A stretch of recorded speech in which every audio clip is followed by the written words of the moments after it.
Originally ito'y isang pop-up dish namin, kasi ang pop-up dishes namin, ay mga gustong kainin ng misis. Tapos sinasabi niya, gumagawa ako ng paraan lutuin para sa kanya, basta kung nasasarapan siya, idadagdag niya sa menu ng restaurant.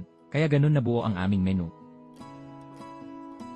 Kaya ang ulam na ito ay isinilang dahil sa pagmamahal, si Boss Chen Fengkai, para sa kanyang asawang Koreana na si Hana, matikman ang pagkaing Korean, siya mismo ang nagluluto mga pagkaing gusto ng asawa. Nagluto ako para sa kanya, nang sabihin niyang idagdag sa menu, sa isang ulam pa lang, ilang ulit akong pumalya.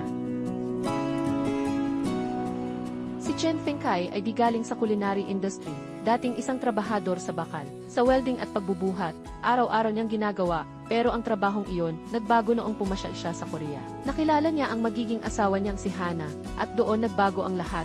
Wala siyang alam sa Korean, pero nagsumikap siyang matuto, at natutong makipag-usap ng maayos sa asawa.